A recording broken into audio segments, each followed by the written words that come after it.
Bien, vamos a ver la última sesión correspondiente al tema 1. Esa última sesión la dedicamos, tiene la voluntad de, bueno, no voy a decir vender la sociología. Al final el conocimiento también son productos y estamos en una facultad donde lo que se enseña es a vender en parte y donde el mercado, el proceso de compraventa de productos es el leitmotiv, en cierto sentido, de su propia existencia. Y por tanto, pues el conocimiento también hay que hacerlo atractivo, por lo menos ver. Y en esta última parte tiene un poco esa intencionalidad de hacer que, bueno, pues sintáis que esta sociología, además de ser una materia que es obligatoria en esta titulación, en esta universidad y que hay que superar, que puede aportar, como hemos visto y veremos a lo largo del contenido, elementos interesantes para mejorar nuestra formación, pues además incluso ayuda, es práctica, es de esas materias que aunque se las considera que no son prácticas, porque parece que se dedican a elementos teóricos, ya vimos que la teoría no tiene nada mucho que ver con la especulación filosófica, racionalista. Bueno, pues además la sociología tiene una utilidad muy concreta, muy práctica, le sirve a las personas, más allá de que le sirva para interpretar y, por tanto, mejorar el desarrollo de la sociedad. ¿Qué nos aporta estudiar sociología? Por eso es por lo que decía en otro tema, como en la mayor parte de los países desarrollados, pues en educación secundaria se estudia sociología, porque se entiende que unos ciudadanos conscientes de cómo funciona realmente la sociedad, más allá de que estén adoctrinados o no por un tipo de normas o de moral o de ética, lo que necesitan es ciencia social, es decir, entender cómo funcionan. Y entender cómo funcionan las cosas le es útil para ser mejor ciudadano y para ser mejor persona. Si captamos todo lo que la sociología puede transmitirnos, pues veremos que nos ayuda en qué sentido. Primero, podemos comprender más fácilmente cómo viven los sujetos de cualquier discriminación social los resultados de esas desigualdades. Nos va a ser más fácil empatizar y como nos va a ser más fácil empatizar, nos va a ser más fácil enfrentar soluciones a ese tipo de problemas y no un mero rechazo porque no entendemos muy bien aquello. Entonces, si entendemos los procesos, las raíces de las desigualdades, cómo se construye la exclusión de determinados colectivos, etcétera, nos va a ser útil. Nos va a ser útil también porque nos va a ser más fácil comprender a su vez las raíces ocultas de muchas crisis sociales. La sociología en realidad nació, digamos, como un calmante de la ansiedad, de la preocupación que la revolución industrial y el crecimiento de las ciudades generó en los países, digamos, más avanzados. La sociología aparece como un hecho social necesario en el proceso evolutivo porque la sociedad necesitaba racionalizar qué es lo que estaba ocurriendo. ¿Qué es eso? Que las ciudades están llenas de gente, de niños, de pedigüeños, de esto es que obreros que piden, hay revoluciones que... Y la sociología nació para explicar pues esos elementos que hemos visto en las grandes teorías de que mantiene la cohesión de las sociedades, pero que las fractura también y entender. Entonces, bueno, entender las raíces ocultas ayuda. Ocurre igual como economistas que sois, vais a aprender que las crisis económicas no son más que un proceso cíclico que se repite, sea con los ciclos de Krondatiev o con cuáles otros ciclos más avanzados que se hayan afinado. El caso es que son cíclicas. Bien, que un individuo sepa que una crisis económica es cíclica es muy importante para su vida. ¿Por qué? Pues porque sabe que va a pasar.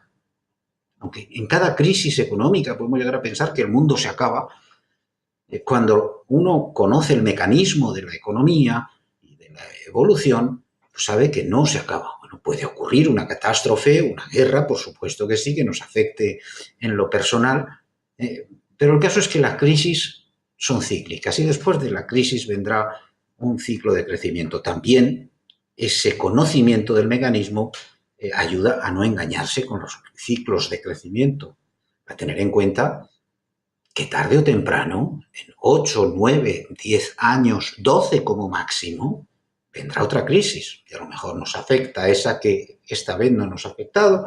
Bien, eso es importante, por tanto, también.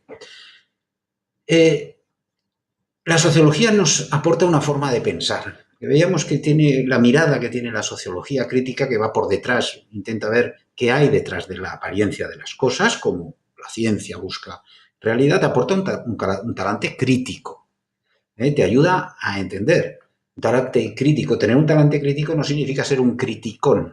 No, una cosa es la crítica como capacidad analítica de los problemas y otra cosa es criticar. Bien, es importante también, pues a veces mejor que esos coaches que están tan de moda. La sociología te puede ser más útil que algunas sesiones con el psicólogo, con el terapeuta. Sí, ¿por qué? Pues porque la sociología te ayuda a conocer mejor tanto las oportunidades vitales como los obstáculos que vas a encontrar en tu vida. A veces nos martirizamos por fracasos que no son objetivamente culpa nuestra. Casi ningún fracaso es culpa nuestra en un sentido u otro. Pero esos con los que nos machacamos que son causados por las estructuras de desigualdad, por los efectos de un proceso de socialización determinado. Bueno, eso puede decirse, alguien lo utiliza eso, bueno, esto es para excusarse. No, no se trata de excusarse. Se trata de entender mejor. Y si entiendes mejor lo que te ocurre, tanto lo que te ocurre de bueno, que sepas cuánto de determinado es lo que te ocurre de bueno. Determinado por la clase social de tus padres, por el territorio en el que has tenido la suerte de nacer, el tipo de cultura en la que te has socializado, etcétera. Cómo analizar bien los obstáculos es importante. Por supuesto que todo ese conocimiento, toda esa actitud que estamos viendo te ayuda a ser miembro activo de la sociedad. En la medida en que eres más crítico, vas a ser menos conformista. Y con eso vas a contribuir a su mejora. Comte, al fundar la sociología, el paso siguiente que hizo fue construir la religión positiva, basada en el mundo de la ciencia. Bueno, eso ha conducido a algunas barbaridades, como los sueños de la tecnocracia, etcétera. Pero sí que es verdad que un mejor conocimiento de cómo funciona la sociedad, una capacidad crítica, ayuda a mejorarla. Y es evidente que, bueno, vamos recorriendo mal que bien una línea de progreso que tenemos que intentar mantener, porque el progreso no es lineal. A veces vuelve para atrás. Bien, nos ayuda también a vivir en un mundo cada vez más complejo, cada vez más plural. Entender la diversidad, la pluralidad, la complejidad del mundo, el conocimiento sociológico nos va a ayudar a enfrentarlo. Nos ayuda a entender que los problemas de nuestra sociedad no son únicos. A veces que parece que estamos en el... sino que son comunes a otras sociedades, pero a la vez nos ayuda a entender justamente las diferencias también con otras sociedades en cultura, actitudes, valores, y que esas diferencias no significa necesariamente que unas sean mejor o peor que otras. Bien, pues si vemos eso, dice, bueno, pues es útil, ¿no? Nos puede servir la sociología también, además de para probar unas materias, etcétera, para complementar unos conocimientos transversales como economistas, pues puede servir en la vida cotidiana también, aprovecharla en ese sentido. Bien, en el fondo, como miramos el leitmotiv, el objeto último de la sociología, hemos visto ya que se dirige, pero Para mí el objeto último de la sociología es entender, ser capaz de comprender la dialéctica entre la estructura y la acción. ¿Qué significa esto? Ese es un debate eterno que tiene el ser humano desde el origen de la humanidad, desde el origen del pensamiento, primero mediante especulaciones filosóficas, más o menos el uso de la lógica, pero la ciencia nos ha aportado algunas herramientas mejores para entender esa dialéctica. El individuo y la sociedad. Si hablamos de estructura y acción, es como cuando hablamos de individuo y sociedad. Acción hace referencia al actor, si recordáis, al actor que actúa voluntariamente en una acción consciente, que en interacción con los demás, con unos objetivos. Recordáis la lectura que habéis hecho de Max Weber. Bien, pues de alguna manera, por supuesto que el ser humano, cuando se nos dice, especialmente ese discurso en las sociedades capitalistas, abiertas, puede ser lo que te propongas, ya no digamos en los últimos tiempos, cuando en esos cursos que cuando acabéis la carrera, los que no encontréis rápidamente empleo, acabaréis como pasto de esos cursos de emprendedores, de emprendimiento. Constrúyete a ti mismo, puedes alcanzar el éxito. Fíjate Trump, dicen, bueno, Trump era el hijo de un millonario, que era un mangui y un especulador. Bueno, pero lógicamente ese padre de Trump se hizo millonario llegando como un emigrante, después de haber llegado como un inmigrante ilegal a Estados Unidos, ¿no?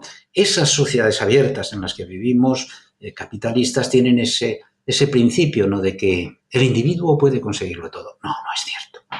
El individuo puede conseguirlo todo lo que la estructura social le permite conseguir. Y entender eso es, digamos, uno de los fundamentos de la sociología.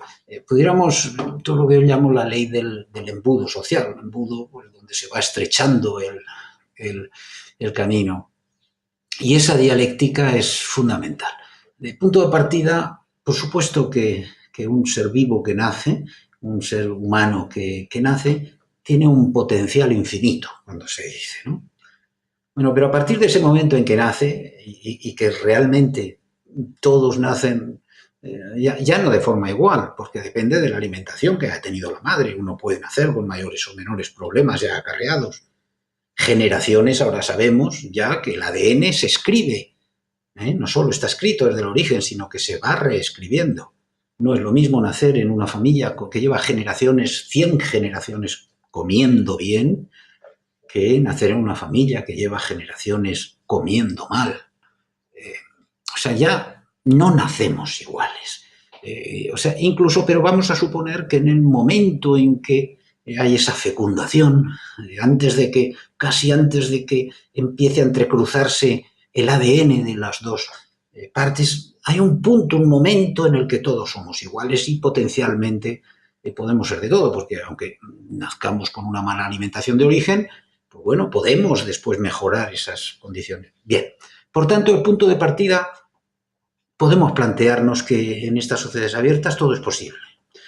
Pero luego, a partir de ahí, la sociedad, las estructuras sociales van a ir cerniendo, limitando los caminos por los que uno puede. Los sucesivos grupos sociales, instituciones que marcan a través de esos grupos sociales nuestro deambular, pues va a ir marcando. Primero, esa naturaleza, por supuesto, esos genes que ya nos condicionan en alguna forma, como decía, no solo por la buena alimentación, según en qué países, el color de la piel que uno traiga, el color del pelo, esos genes que tiendan a la obesidad o tiendan a tener un cuerpo que es capaz de mantenerse. Depende también de las épocas, porque hay épocas en las que la obesidad es vista como un símbolo de éxito. Por tanto, esa naturaleza ya nos va a marcar algunos límites. Pero luego la cultura que vamos a empezar a admitir va todavía a encerrar más nuestros caminos posibles. Aquí en esta clase tenemos, no sé si hay de distintas religiones, si hay alguien islámico, si hay alguien animista, yo creo que seréis fundamentalmente cristianos todos, probablemente católicos todos, pero dentro de eso pues perteneceréis a distintas formas de expresión de esa religión. Además pertenecéis a distintos países, a distintas regiones, a distintos barrios que van a marcar, como veremos, van a ir estrechando el campo y luego pues las distintas instituciones, el colegio, la universidad, la empresa, las redes sociales. Bien, todo eso, ese punto de partida posible, nos llega a esa llegada a lo que realmente somos. Y somos diversos fruto del entrecruzar y del cernido permanente que se va haciendo, algunas elecciones que el actor va haciendo, y el punto de llegada es un punto en el que todos éramos potencialmente posibles para todos, pero somos muy diversos. Pero somos muy diversos que en realidad lo que somos es muy desiguales. Una desigualdad que viene marcada por la etnia, por la raza, por el género, por la clase, por la casta, por la edad, etc. Para entender esa dialéctica entre estructura y acción, entre individuo y sociedad, a los sociólogos nos gusta utilizar un ejemplo que es paradigmático, porque además es una de las primeras grandes investigaciones empíricas realizadas en la sociología, y que la realizó precisamente Emile Durkheim, uno de esos padres de la sociología, que fue la investigación que hizo sobre el suicidio en Francia. El suicidio, digamos que es como el paradigma de la acción individual, ¿no? Uno toma esa decisión por asuntos internos, toma... Bueno, pues Durkheim evidenció que una parte importante del suicidio es explicable por causas sociales. Probablemente ahora podríamos decir, estudios más recientes ponen en evidencia que una parte incluso mayor de la que creía Durkheim es explicado por causas sociales. Tradicionalmente el suicidio pues, se explicaba por factores muy diversos y todavía se utilizan esas explicaciones, particularidades individuales. Eso era la base, son particularidades individuales.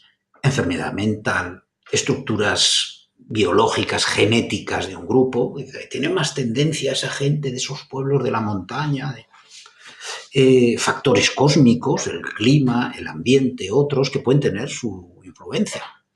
Mi pueblo cuando empieza a sonar de origen, mi pueblo de origen en el Valle del Ebro, en Aragón, cuando empieza a soplar el cierzo helador de invierno,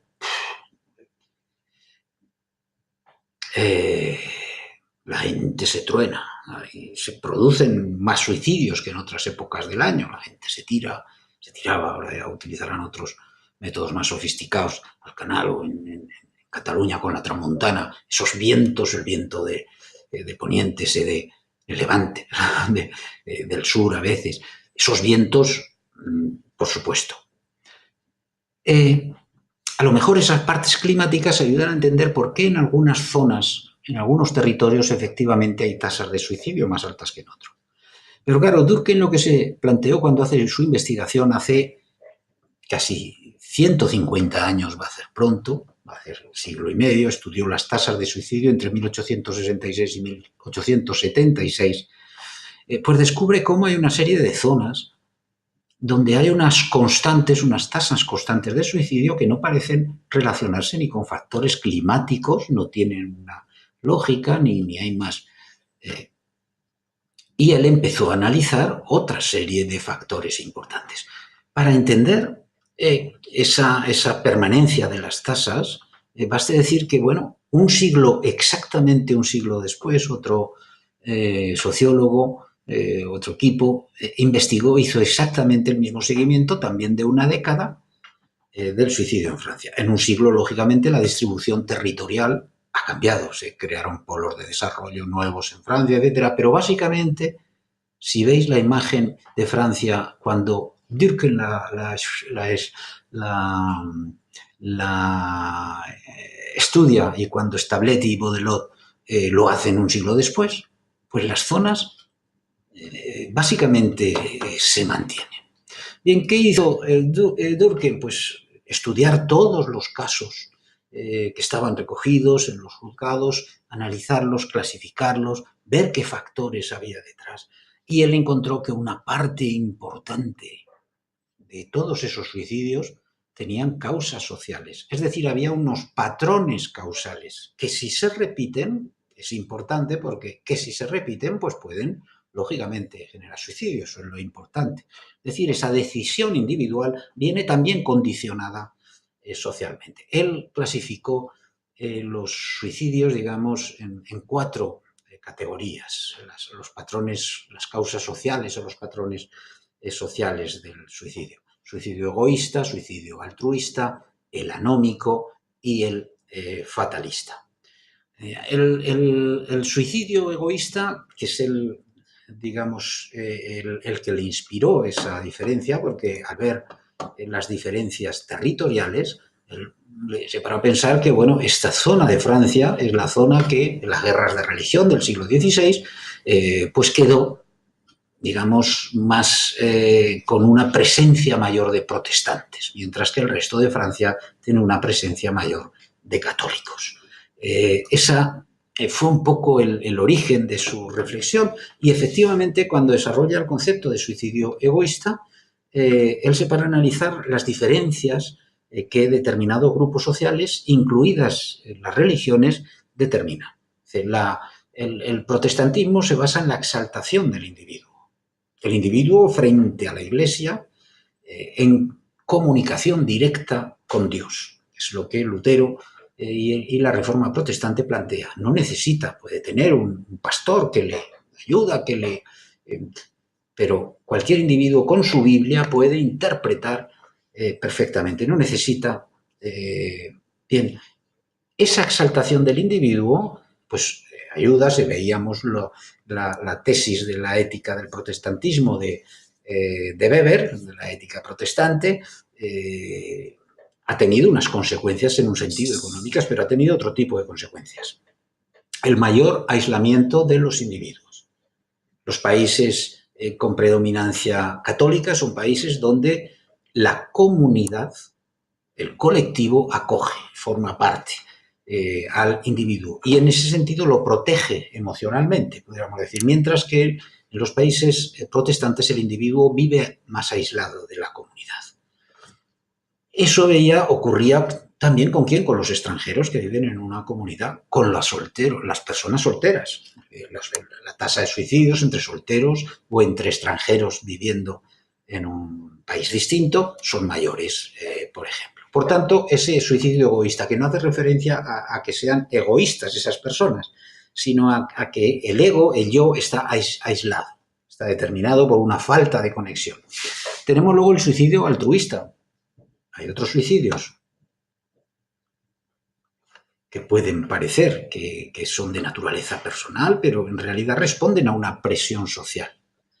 Ese suicidio en el que se produce un autosacrificio por los demás, que ocurre por exceso de vinculación precisamente al grupo. El grupo se vuelve más importante que la propia vida. Los terroristas suicidas son la prueba más evidente. Hay tradición, o sea, en las sociedades tradicionales hay unas determinadas culturas donde eso está institucionalizado, los esquimales viejos que se dejan morir para no interrumpir o no molestar la marcha de la tribu, los soldados japoneses o los kamikaze que por el emperador se sacrificaban. Está luego el suicidio anómico. El suicidio anómico que se produce en esas situaciones de anomia que hacíamos referencia al revisar lo básico de Durkheim, en el que, digamos, los lazos morales, los lazos normativos se rompen en situaciones de crisis o auges económicos. Momentos de auges económicos se producen también muy a menudo que provocan fracturas digamos, en el sistema de valores de las personas que los viven, los suicidios de empresarios en el crack del 29, que se repitieron en la última crisis, unos cuantos, por cierto, los suicidios de las estrellas del rock en pleno éxito, precisamente. Y luego tenemos el el suicidio fatalista. ¿En qué sentido? El suicida, que se suicida, que lo hace porque cree que no hay nada que pueda hacer ya para alterar sus condiciones de vida. Vemos que ahora hay un movimiento importante por la eutanasia. Es decir, por facilitar que aquellas personas que ya no tienen cura, que no hay solución, que tienen muchos dolores, etcétera, puedan abandonar la vida de forma asistida y de forma sensata. Bueno, eso es lo que se produce es lo mismo en cierto sentido que se producen tantos suicidios que se producen, pues bueno, en el caso de prisioneros en regímenes totalitarios que están condenados que saben que no tienen escapatoria, que van a estar condenados a tortura permanente, etcétera. Eso ocurría muy a menudo en Siberia, en los campos de concentración, en las cárceles de determinados regímenes, o enfermos terminales, algunas enfermedades mortales, ha sido tradicional ese suicidio. Por tanto, buena parte de los suicidios que consideramos una acción individual son acciones en realidad socialmente, estructuralmente determinadas. De alguna forma, bueno, hay una serie de experimentos, la sociología no es una ciencia experimental, pero bueno, como entre la sociología y la psicología se ha desarrollado una rama que se llama la psicología social, que se estudia en facultades de sociología y se estudia en facultades de psicología. En unas tienen una perspectiva más sociologista, en otras más psicologista, pero es una disciplina común, transdisciplinaria, dijéramos. Bueno, la psicología social pues se permite algunos experimentos que nos ayudan a entender un poco esa presión social.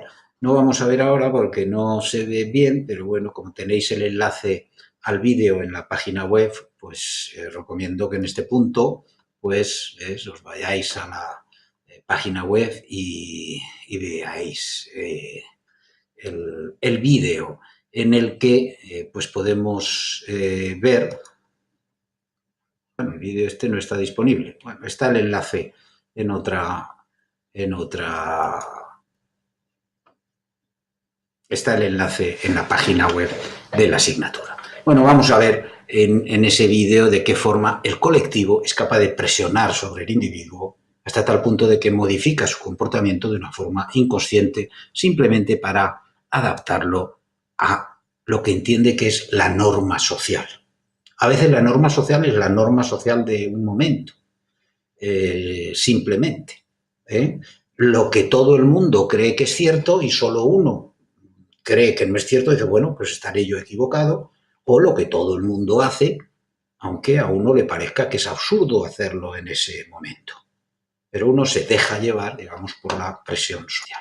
Y este otro vídeo que veis a continuación, que tenéis que ver, que está también el enlace aquí en la página web, es importante porque de alguna manera, bueno, aparte de que cumple otra función que tenemos que cumplir en las transversal también a toda la enseñanza universitaria, que debe ser concienciar sobre tantos problemas que tenemos en nuestras sociedades y en nuestro planeta, y es ver las diferencias y cómo afectan al desarrollo de tantos niños. Pues bueno, este os ayuda a reflexionar un poco sobre esa dialéctica que señalábamos entre estructura y acción. Aquí tenemos niños de unas escuelas donde van a expresar su sueño de lo que les gustaría ser. Evidentemente, muchos de esos niños, la inmensa mayoría, pues no lo van a poder hacer realidad por las condiciones estructurales que tienen. Eso nos puede ayudar. Bien, y para terminar este primer tema, pues tenemos que ver, bueno, hemos visto por qué es interesante la sociología a nivel personal, como un conocimiento útil, pudiéramos decir, igual que, bueno, saber un rudimento de contabilidad desde bachillerato, pues es muy útil. Saber los rudimentos del debe y el haber es fundamental para regirse en la vida, ¿no? Yo no sé si saber dónde están los ríos de España es tan importante, pero bueno, eso crea identidad, dicen. Bueno, pues de la misma manera hemos visto que saber sociología es útil para vivir un poquito mejor consigo mismo y con la sociedad en la que se vive. Bien, ¿y por qué estudiar los economistas? Bueno, pues porque aporta una perspectiva, y aquí hay que insistir en la mirada sociológica, en la perspectiva sociológica que complementa, distinta de la economía. Digamos que nos ayuda a ver el homo sociologicus, podríamos decir, frente al homo economicus.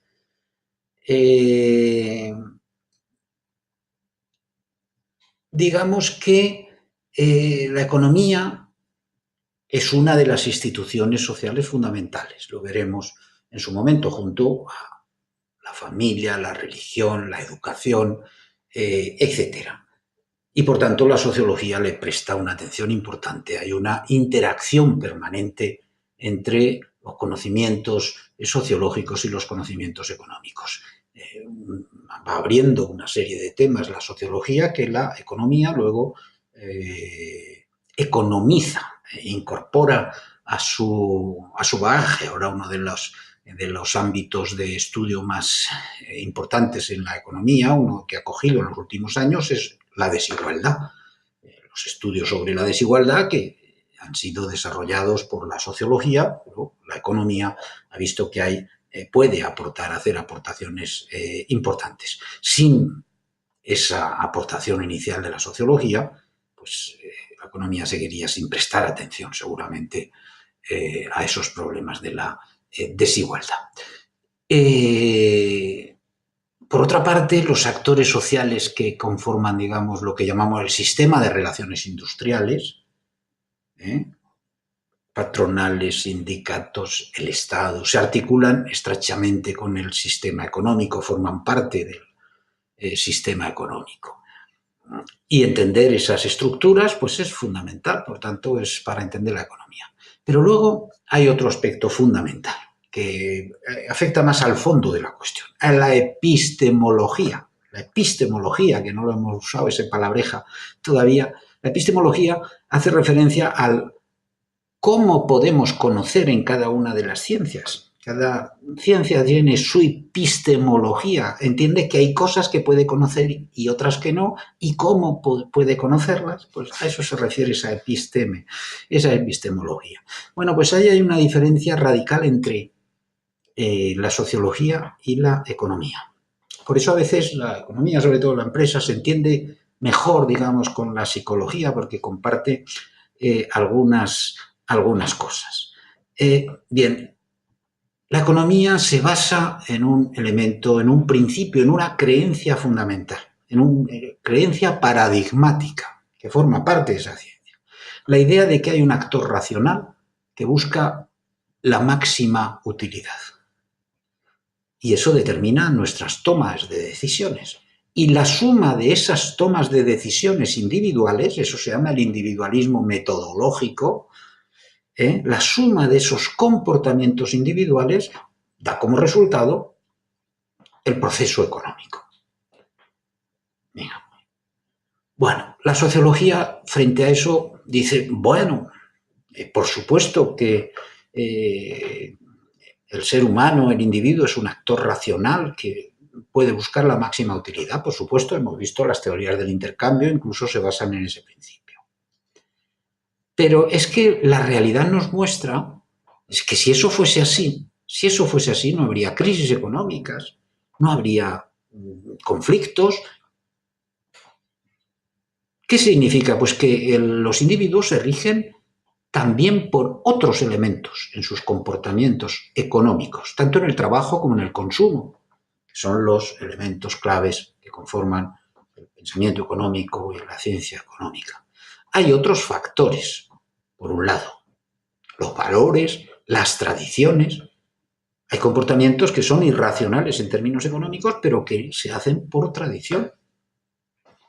En el mundo islámico o en algunos países asiáticos funciona un sistema de préstamos, un sistema financiero que no tiene nada que ver con el sistema configurado en Occidente y sigue funcionando. Hay religiones que imponen que el interés es pecado y que no se puede aplicar, con lo cual atenta a uno de los fundamentos, digamos, ¿no?, del capitalismo. Por tanto, hay atavismos que impiden determinadas tomas de decisiones racionales.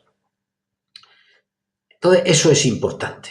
El peso de los valores, esa importancia que atribuía Max Weber a los valores, al mundo de las ideas en las tomas de decisiones, que no siempre, por tanto, son racionales. Y luego, además, hay otra serie de instituciones y procesos sociales que son fundamentales para entender la economía y que tienen una vida propia. La familia, las instituciones políticas, y que veremos. La familia es fundamental. ¿Cómo explicar, por ejemplo, pues las burbujas inmobiliarias sin tener en cuenta el peso creciente que la familia monoparental y la extensión sucesiva del divorcio ha producido en las últimas décadas en España, que multiplica, por tanto, la demanda, y la demanda además de un tipo de viviendas distintas, etcétera? Todos esos elementos son importantísimos. Entender cómo funciona la familia es importante para entender cómo funciona el sector de la vivienda en España, o las instituciones políticas. Cómo entender tantos economistas admirados por la capacidad de crecimiento de la economía china. Esa capacidad de crecimiento es inconcebible sin tener en cuenta que es un sistema político totalitario que impide, por ejemplo, la existencia de sindicatos, aunque paradójicamente sea un Estado comunista para la mejor vida de los trabajadores, y sin embargo están prohibidos los sindicatos. Porque claro, dice, los sindicatos no, ¿cómo? No hay capitalistas, no tiene que haber sindicatos. Y resulta que hay capitalistas, pero no hay sindicatos. Lo que hay es un sistema totalitario que impide la protesta, que impide absolutamente la protesta. Eso explica ese crecimiento. Casualmente, pues por eso a veces hay situaciones que se predica determinadas dictaduras que tienen unas tasas de crecimiento importantes en un momento determinado. La dictadura de Pinochet, Chile, durante la dictadura de Pinochet hubo un éxito económico. Claro, es que el que se movía no es que no saliera la foto, es que acababa gastado, como decían antes. Entonces, esos elementos, la importancia de las instituciones políticas, es fundamental para entender muchos aspectos de la economía. Por eso, bueno, esperamos que podáis aprovechar los conocimientos de la sociología, primero para mejorar vuestra formación como economistas y finalmente, porque al final es lo último, para mejorar vuestra condición como ciudadanos y ciudadanas y como personas.